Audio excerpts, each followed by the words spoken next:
السلام علیکم، آپ دیکھ رہے ہیں کہ M B T V international ناظرین، ہم ہمیشہ آپ کے لیے دنیا کے کونے کونے سے ڈھونڈ کر خبریں لے کر آتے ہیں۔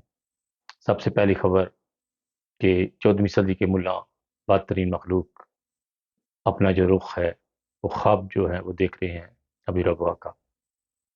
ان لوگوں سے میری طرف سے درخواست ہے کہ اللہ تعالیٰ کی لاٹھی کو اتنا نہ پکارے کہ آپ لوگوں کو نست و نبوت جو ہے وہ جلدی کر دے۔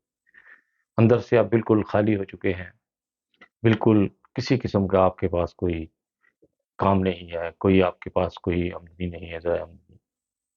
ملک کے حالات آپ کے سامنے ہیں، دن بدن آپ اللہ تعالیٰ کی لاٹھی کو اتنا پکار رہے ہو۔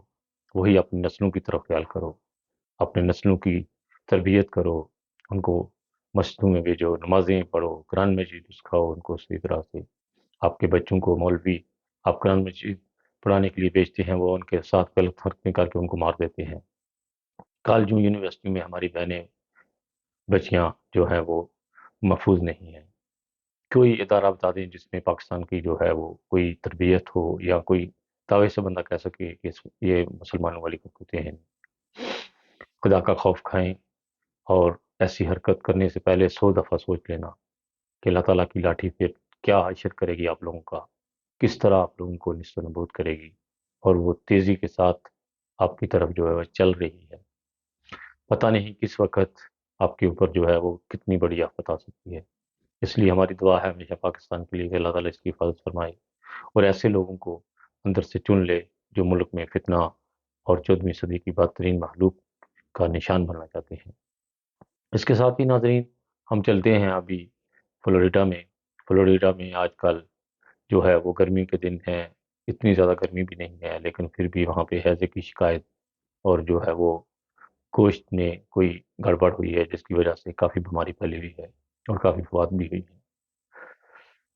اور دنیا میں ہر کونے کونے میں مسلمان جو ہے وہ پریشان ہے، اور ہمارا ایک مسلمان ملک ہے جس کا نام بھی ہم لوگ نہیں لے سکتے، اس کے اوپر اتنی زیادہ آفتیں اور مصیبتیں آئی ہوئی ہیں۔ کوئی مسلمان ملک یا حکمران اس طرف نہیں سوچتا، لیکن ہمارے دلوں میں غلط اور نفرتیں پھیلانے کا شوق پڑا ہوا ہے، اور ہم اللہ تعالیٰ کی لاٹھی کو بار بار پکڑنے کی کوشش کر رہے ہیں۔ اس لیے جو بھی لوگ میری ویڈیو دیکھتے ہیں وہ پلیز دعا ضرور کیا کریں جب بھی میری ویڈیو سنتے ہیں، کیونکہ میں یہ ویڈیو اپنے دل کو اتنا جو ہے برداشت کر کے ویڈیو بناتا ہوں کہ مجھے آپ لوگ اندازہ نہیں لگا سکتے کہ جو خبریں ہیں اگر میں صحیح طرح سے شیئر کروں تو وہ بیان کرنے جو ہے وہ ناممکن ہو جاتی ہیں۔ اتنی اتنی بہودہ خبریں پاکستان سے ملتی ہیں۔ بس ہم لوگ دعا ہی کر سکتے ہیں اس ملک کے لیے، اور آپ لوگ بھی دعائیں کریں اس ملک کے لیے۔ جو بھی میرا بھائی ویڈیو دیکھے، اور غلط کمنٹ پلیز نہ کیجیے گا، کیونکہ آپ لوگ جو بھی غلط کمنٹ کریں گے وہ کمنٹ آپ کی طرف جائے گا، کیونکہ میں اس کو رپلائی نہیں کرتا۔ بہت ساری دیر دعاؤں کے ساتھ خالد بٹی کو اپنی دعاؤں میں یاد رکھیے گا، اور زیادہ سے زیادہ دعاؤں کو ورد کریں جو بھی پیارے آقا نے فرمائے ہوئے ہیں۔ انسانیت زندہ باد۔ اوکے، اللہ حافظ۔